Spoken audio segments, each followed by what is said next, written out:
Everyone, welcome to our last webinar for the student sessions for the New Jersey Student Climate Challenge.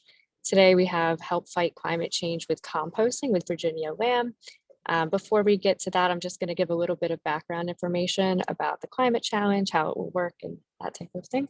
So I'm Joanna Country, and I'm a program assistant at Sustainable Jersey for Schools. So the climate challenge is hosted by Sustainable Jersey and the Drum-Thwacket Foundation, with generous support from Atlantic City Electric and Exelon. The challenge is open to students in grades 6 through 12. That's public schools in New Jersey. We are asking that the teams are about 2 to 12 students. We don't want to be too unmanageable. And you can have multiple teams at a school. So for instance, if you wanted your green team to be doing a project and a class is doing a project, that's completely fine. And students will be tasked with completing a school or community project that addresses either the human causes of climate change or the impacts that it has on the environment. And in order to turn something in, students will be doing a digital story of their own to go through how they came up with the idea and then how they actually completed the project itself. And we have a lot of resources on how to create a digital story video, as well as a YouTube recording on our playlist that you'll see on our website. This is a quick rundown of the timeline of how the challenge will go throughout the year. We are wrapping up again our educational sessions. We have one more professional development session happening Wednesday, but this is our last educational session for students. On April 1st is when the challenge submissions will be due. And then in May, we will announce the finalists. And finally, we will have an awards ceremony at the Drum-Thwacket House hosted by Governor Murphy and First Lady Tammy Murphy, and that will be in June. And you can see down here, these are the grants that will be awarded to the first, second, and third place winners. And these grants can be used for climate action or sustainability projects on your campus. And now I'm going to hand it over to Virginia Lamb. She's the founder of Groundworks Education and Consulting. And I can stop my share. Thank you, Joanna. I'm going to share my screen.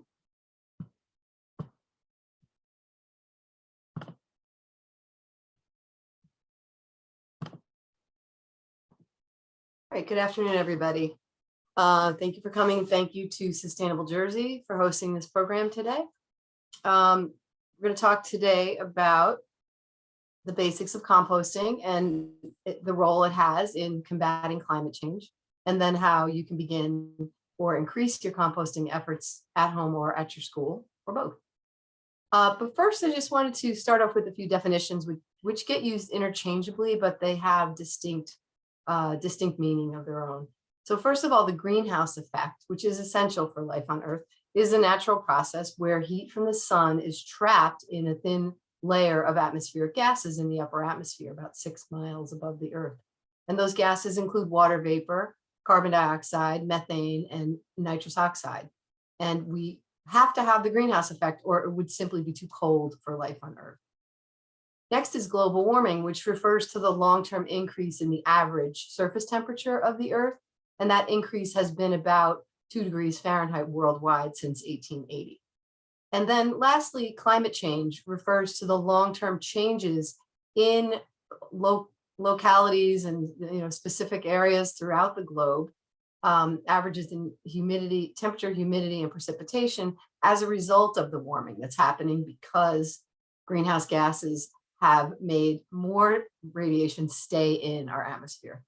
So these changes, of course, can include melting of ice masses, rising sea levels, shifting plant insect patterns, and extreme weather. So contrary to what famously James Inhofe, a senator several years ago, came into the Senate chamber and threw a snowball and said, here's a snowball, so we have no climate change.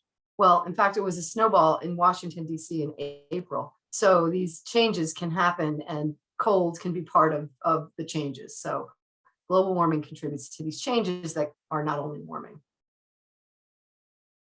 And I never do any talk without just first going back to basics and talking about the elements, which is basically the ingredient list for everything on Earth, right? It's everything that we know and are and eat and see is made up of combinations of elements. And you see the elements that are highlighted in the bright pink, those 7 elements: hydrogen, carbon, nitrogen, oxygen, phosphorus, sulfur, and selenium. Those are responsible for like about 98% of everything, those 7 elements. And they constantly recombine and come apart and come back together in states of solid, liquid, or gas, just like you learned in 6th grade chemistry class. But somehow for me, it didn't sink in until I was an adult in grad school.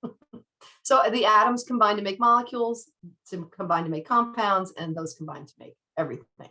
And just, to give you an idea, a lot of folks shy away from thinking like, oh, chemistry, I can't think about chemistry. So chemistry, again, is all in us, it's all around us. We know very well the ubiquitous water molecule. It's one big oxygen surrounded by 2 hydrogen molecules to make an H2O. Glucose, which is blood sugar, plant sugar, that's 6 carbons and 12 hydrogens and 6 oxygens. Methane gas, which I'll be talking about, is 1 carbon and 4 hydrogens. And then ethanol, which is alcohol, that's a 2 carbon, 6 hydrogens, and an oxygen. So all these things are constantly forming, reforming, constituting, breaking apart, depending upon their interactions with one another. So I just want you to be thinking, visualizing molecules. So carbon, which was one of the 7 I mentioned, as far as the things that make up most of a life on Earth, carbon is a ubiquitous element. You hear phrases like the carbon backbone or carbon-based life forms. And that's because so many molecules have carbon as their starting structure. And like every element, carbon is cycling always in our environment, right? So this map shows the blues are where what's called the carbon sinks, where the carbon is stored. And the reds are called the carbon sources, right? And these are measured in petagrams. There's a note at the bottom you can see. So a petagram is a gigaton, which is 1 billion tons. So if we're looking at the top right number and we see the atmosphere, 750, that's 750 billion tons of carbon in the atmosphere. The oceans, also a big sink for carbon, and the Earth's crust and soils and plants. Those are all the blue carbon sinks, right? But what we've done since the Industrial Revolution is you can see the bottom left is fossil fuels, right? A lot of billions of tons of carbon in fossil fuels. We've taken those out and combusted them into carbon dioxide, where they accumulate in the upper atmosphere. So that's why we're always talking about our carbon footprint and carbon drawdown, because we've taken that carbon and we've accelerated the cycling, by burning it.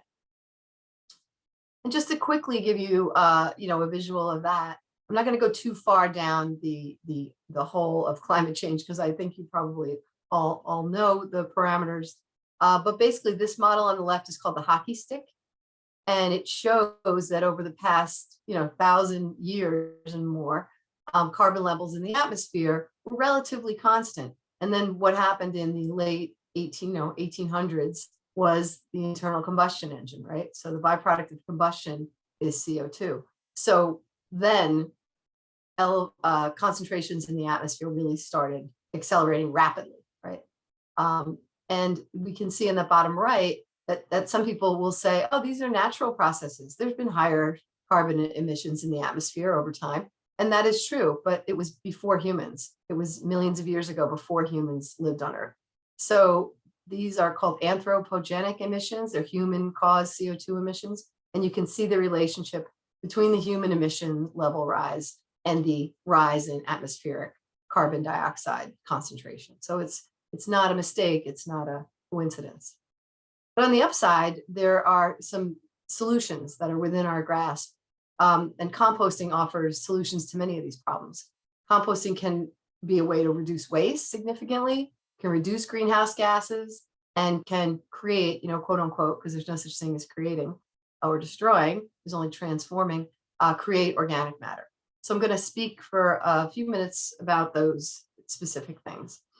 So in terms of waste reduction, so I came to composting education through recycling back in the late 80s, when it became the law in New Jersey. And we're generating a lot of garbage, and this is why recycling became law. we're generating 4 pounds per person per day of garbage. 28% of that, nationally, is food waste and yard waste. Even with us recycling our leaves in New Jersey, that's still the case. There's, a quarter or more of our garbage is organic waste. 40% of all the food produced nationally is actually thrown away, never makes it to a plate. And in New Jersey, that amounts to 1.3 million tons per year of food waste. Now, on a bright note, joining like 8 other states in the region, effective this past October, a New Jersey law went into effect where generators generating over 1 ton of organic waste a week, or 52 tons a year, are mandated to recycle or compost this food waste if there's a facility within 25 road miles. And right now, and that number on the bottom there is the Assembly and Senate citation. If you are interested in that law, right now there are only 3 compost facilities in New Jersey, but that's expected to change in the very near future, and there are a lot sort of in the pipeline. In terms of greenhouse gas reduction, composting helps us in a couple of ways. Number one, making compost keeps organic matter out of landfills, which reduces the production of methane gas in landfills, where anaerobic bacteria, they're called methanogens, in fact, they operate in a low oxygen environment and they produce methane. And incinerators produce a slurry of gases that contribute to climate change. And then using the finished compost increases the ability of the soil to store carbon, drawing it down from the atmosphere and reducing additional formation of CO2. And I came across this yesterday. This is Energy Justice, is a really interesting website if you're interested in energy issues. Basically, the incineration produces way more carbon dioxide than coal, you can see. So trash incineration produces more than double the amount of CO2 emissions as coal, as well as producing methane gas and nitrous oxide. Methane gas and nitrous oxide are actually 30, respectively, 30 and like 100 times more powerful than CO2 at returning heat to Earth, but they're short-lived in the atmosphere. So CO2 is a long-lived gas in the atmosphere, so that's why we always talk about CO2. But methane and nitrous oxide are also very important greenhouse gases to get under control. And then lastly, in the benefits is the creation of this resource. So composting takes something that's a liability, an economic and environmental liability, and turns it into this great resource, which we can use in a variety of ways. I'm going to talk about that. And how composting helps to get carbon and keep carbon out of the atmosphere is that all these organisms that are working in the compost pile, they hold carbon in their little bodies, just like we do, right? So they live and die, and they eat each other, and they transform nutrients, and they're all the while holding carbon. So when we are composting and we're thinking of ourselves as like farmers of this organic system that's going to do all this wonderful work for us, we're also then going to utilize the compost to enrich our soils, and it's going to create a sponge or a sink for carbon, which is really kind of simple and kind of amazing. Now, what you can and cannot compost is going to really determine if you're successful or not. You can compost lots of things, and if you stick with the list of yeses and nos, you're less likely to have problems. So anything you compost falls into a category of being either high in nitrogen, which is called a green, or high in carbon, which is called a brown.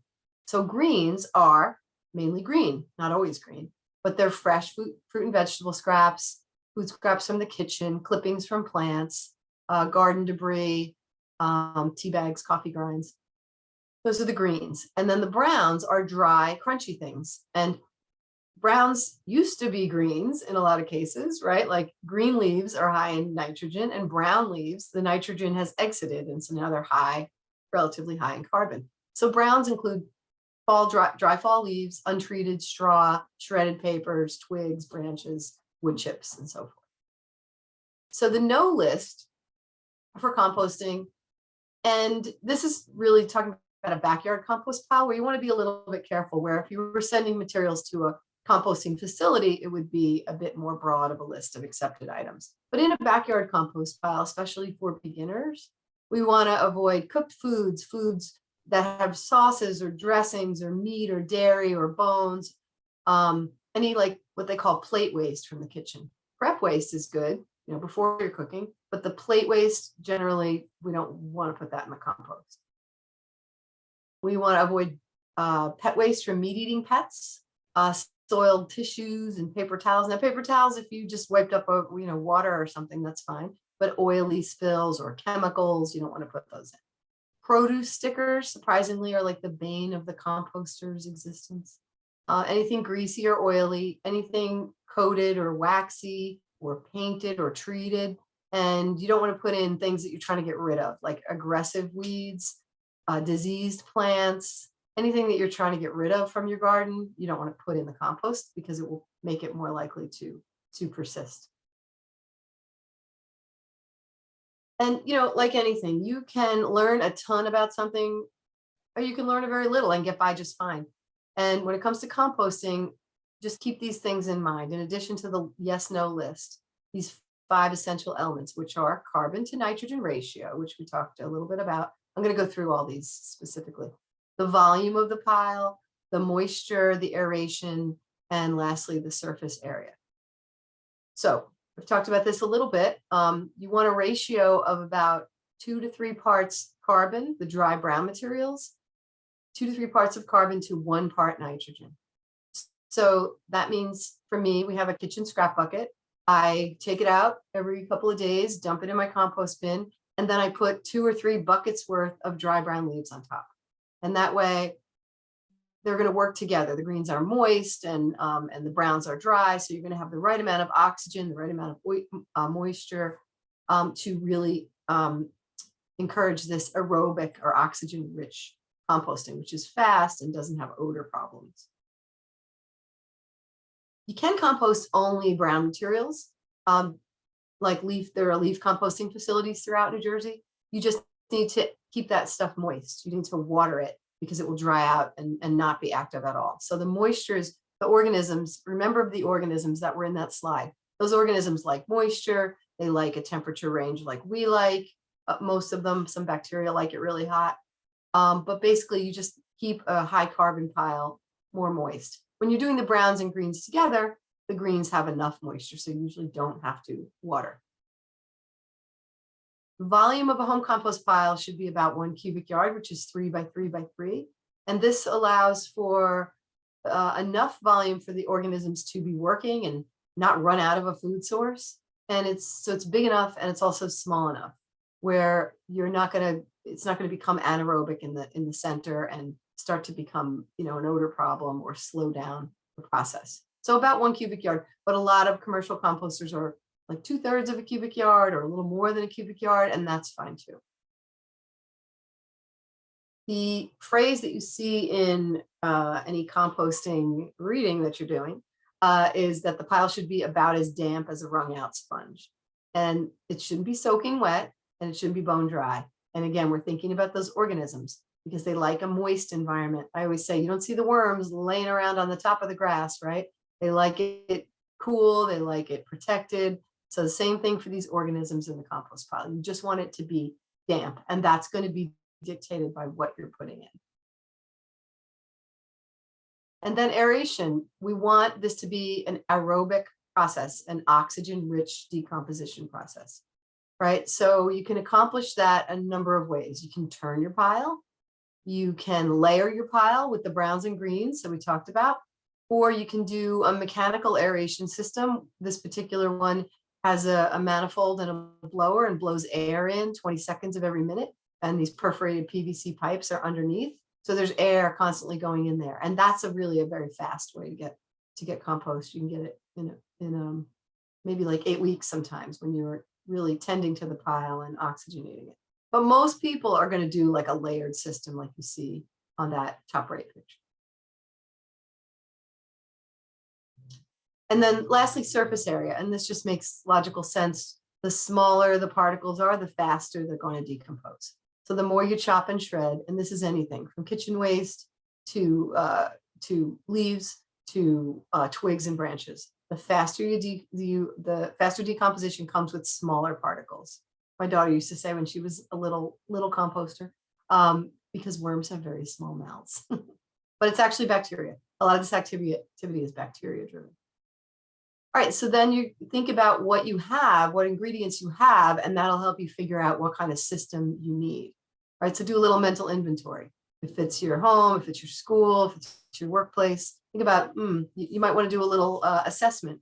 I started recently as part of a program we're doing in our town, a pilot food scrap drop off. I started weighing my food waste, even though I compost at home. And I was surprised to see that we have about 10 pounds a week of scraps. And we make very good use of our food. We're not throwing out our food a lot, and we eat home a lot. So, so I was a little surprised to see that, but it's good information to have when you're planning your system. There are effectively, whatever scale you're talking about, there are effectively like two ways to compost.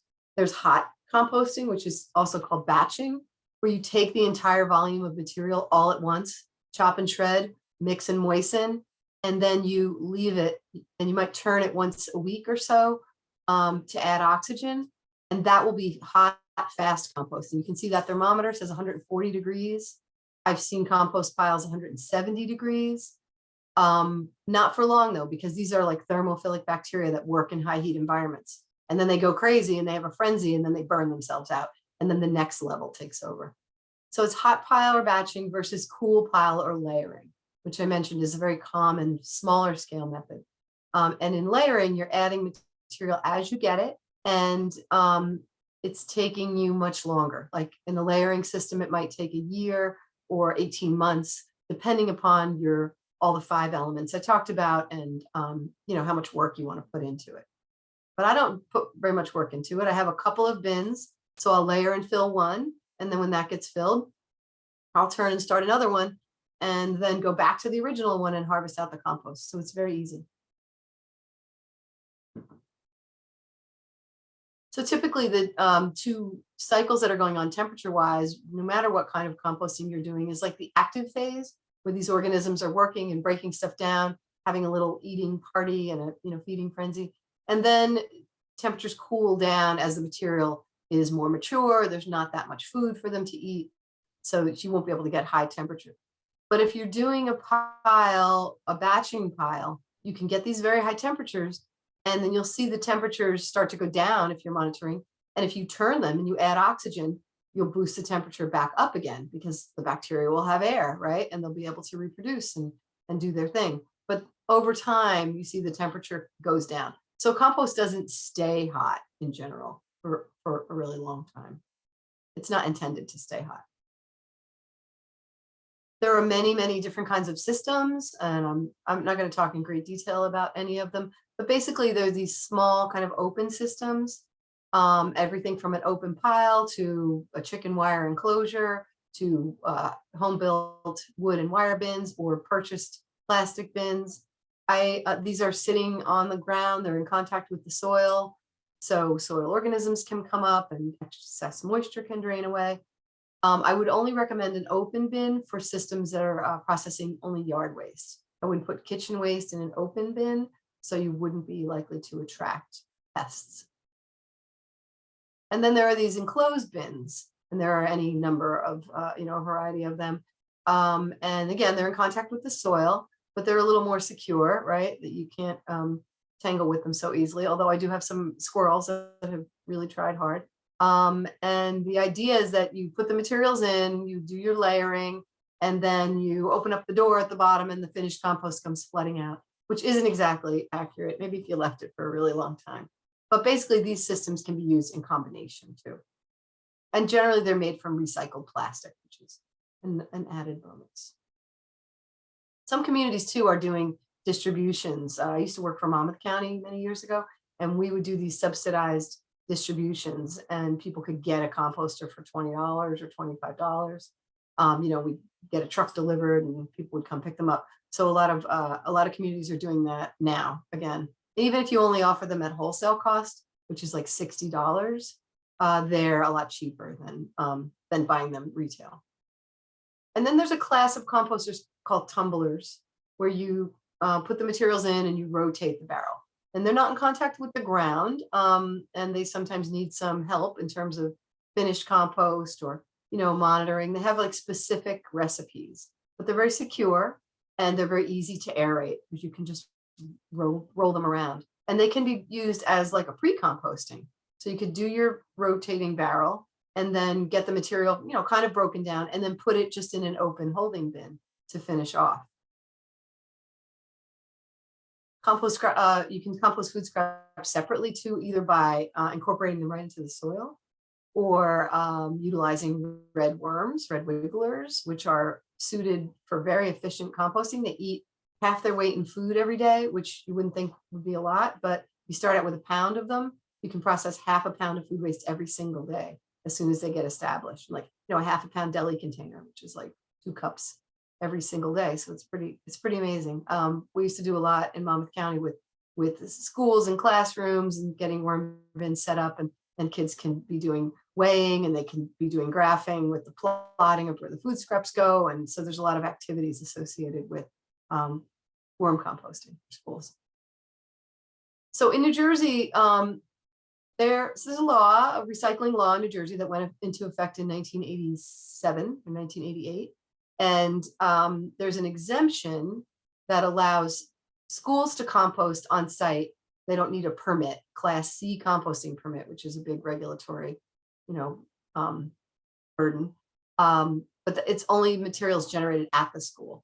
And these schools listed here are I took these from the Sustainable Jersey website. These are schools that have gotten funding for doing a program.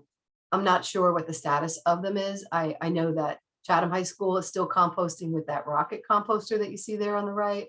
But they had a variety of things going on. They had backyard bins. They had one school had a company hauling the food scraps away to be processed somewhere else. But they're all thinking about the ways in which they can reduce the burden of food waste at their school. And one, I can't remember which one it was, but they said that they were saving like $1,000 a week. So it must have been a pretty big school, and they must have been preparing their own food. So there are many, many ways to do this. In our town, I mentioned we're doing a food scrap collection pilot. And this is, again, what one of the schools was doing, where they contracted with a hauler, and we have these bins out, and residents, we're having 55 homes as a pilot, come and bring their food scraps in, and then they get transported to a composting facility out in Sussex County. And we just are wrapping up our pilot, a 6-month pilot, and 55 homes, we've diverted 6 tons of organic waste from the incinerator in Essex County, which is pretty exciting. So we're looking for ways to bring the cost down on that program and to continue it and expand it. So using finished compost, you can use it in a variety of ways. There'll be a great reduction. Usually a food and leaf waste compost, you'll have an 80% reduction because it's mostly moisture and it's mostly airspace. So you'll get a small amount of compost relative to the material that you started with. And how will you know it's finished? Well, it will look like soil, basically. It will smell earthy. There won't be recognizable plant debris in there. There might be some things you might want to sift out. I do a sifting usually to get out the avocado pits and eggshells that are persistent. But basically you can there's so many benefits to using compost. You improve the structure and health of the soil. You can be liberating nutrients that may be in the soil but are chemically bound up and not available to plants. And in this way you can reduce your fertilizer needs.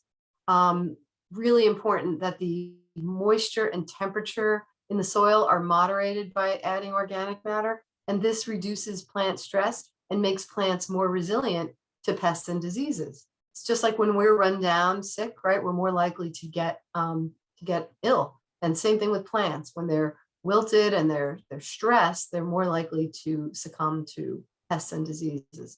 Compost can suppress plant pathogens. It increases the carbon in the soil, and it can make the pH of the soil more neutral because finished compost has a neutral pH. And you can see by this graph, so pH is a measure of alkalinity and acidity. The lower numbers indicate more hydrogen ions, and that's more acid in the soil. So when you neutralize the pH of the soil, you can see that the nutrients are more readily available to plants to be taken up. So you could be like, fighting, well, what's wrong with my whatever plant, and you might just simply have a pH issue. So you adjust the pH, and then the nutrients are just sort of become liberated. So there was the periodic table, right, of all the elements in the universe. This is the mini periodic table, which is the plant nutrients. And no coincidence, these are all the nutrients that we need as well to function. So there are, 14, as well as carbon, hydrogen, and oxygen.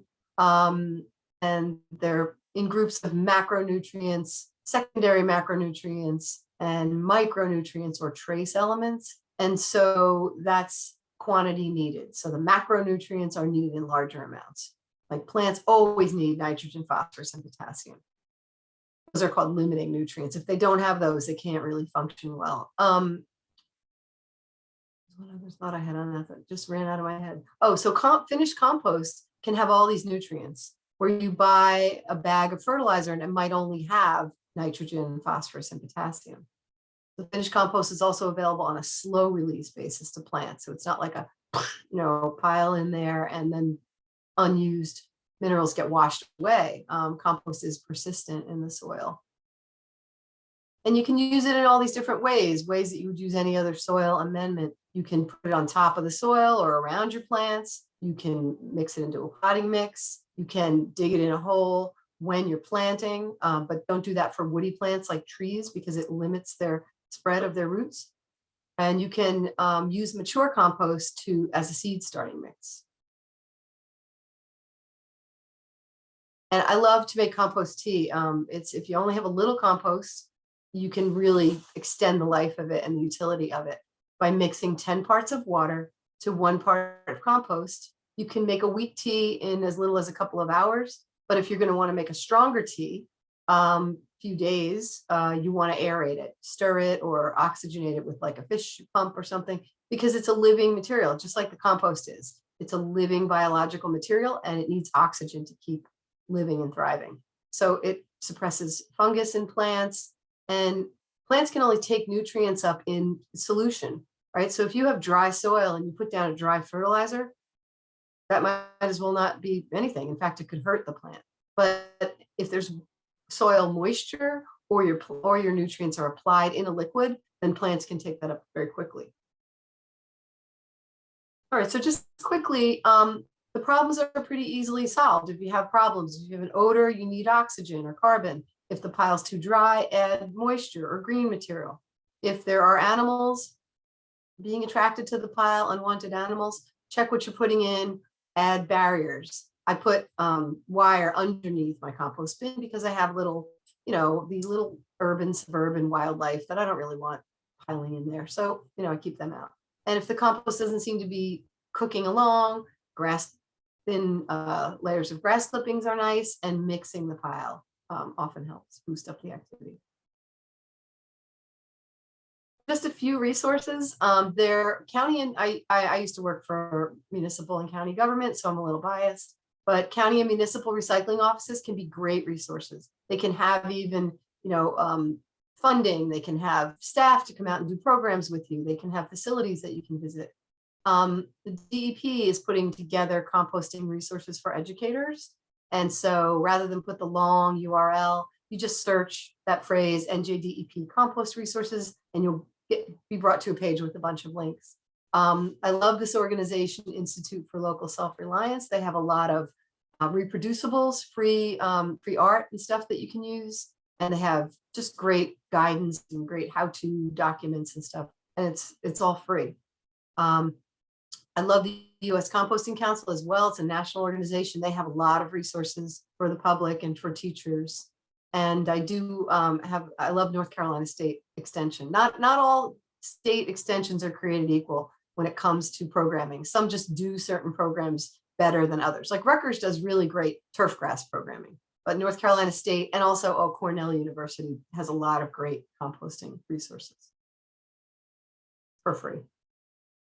So in summary, composting, I've been working as a compost advocate for, hard to believe, like 35 years.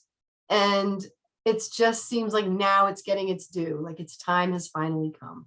And it's a low-hanging fruit in terms of, no pun intended, but in terms of the impact versus the effort. It's a lot of our garbage we could easily reduce by pulling it out of the waste stream. It just has many, many positive impacts, as I hope you've been able to see from my comments today. And it's just, you know, in these times when people say, oh, our little activities, oh, they don't make a difference, but they do, because when I'm, you know, getting rid of 10 pounds of food waste into my backyard instead of sending it to the Newark incinerator, that's making a positive change. And also, it can be a partner to larger inspiration for climate activism and opportunities. So I'm a believer, and it keeps me hopeful. And you see the results, you know, very quickly. So it's not some delayed gratification thing. And just on this note of staying kind of hopeful, I don't know if any of you know about this climate scientist, Catherine Hayhoe. I love her. She seems to be everywhere. And she just came out with this book in the past few months.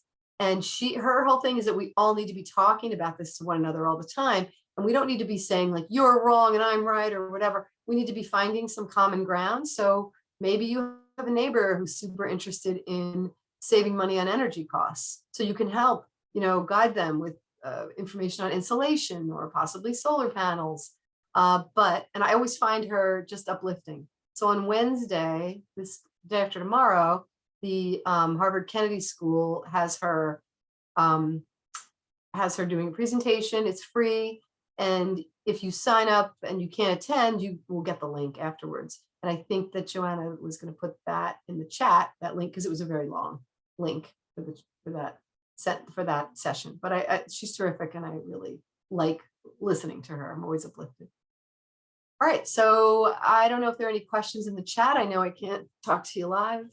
So Joanna, do you want to stop my share? Does it matter? Yeah, you can go ahead and stop your share. So we don't have any questions yet, but feel free to kind of pop your questions in the chat. I know sometimes it kind of, you know, comes to you after the whole presentation is ended. So I'm going to just share a little bit about what's coming up for the challenge while people kind of form their questions. But thank you so much for all that information. I know that's going to be super helpful. Thank you.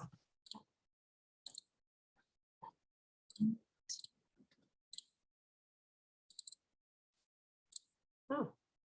So this right here, like I said, this was our last student session. So these are all recordings that are available on our website as well as our YouTube playlist. And then we have one upcoming professional development session, Protecting New Jersey's Habitats Through Student Action, and that's hosted by New Jersey Audubon.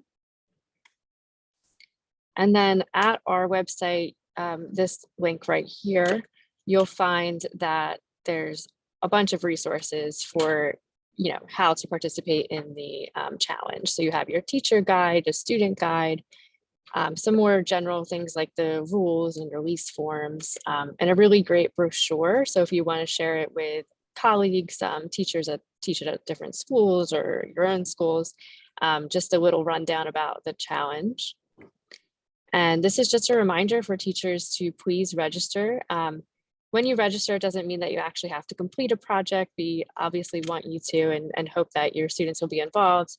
But this allows you to kind of be aware of new resources that are coming out. Any rule changes for the challenge will be emailed to you directly. And this is just a quick page on how to kind of stay in touch with us.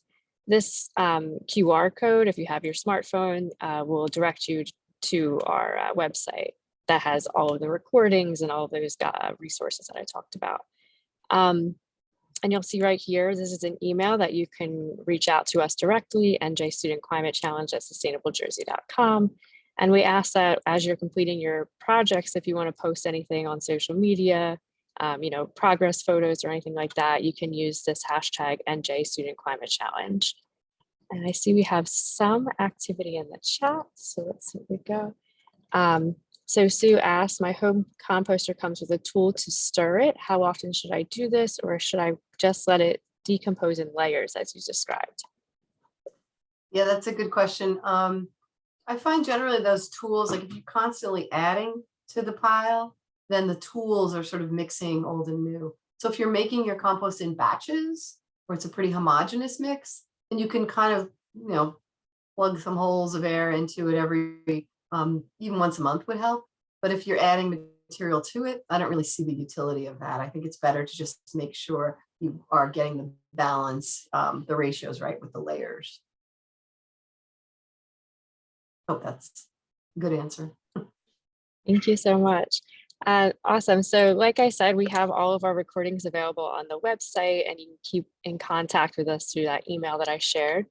And we'll also send some things out to, to our guests pretty soon that has a listing of all the recordings. So you won't have to go look for it if you don't know where it is. You'll get an email coming soon. But thank you so much, Virginia, and for everyone for being here. And I hope you have a great day. Thank you all so much. And if anybody has a follow-up question, I'm just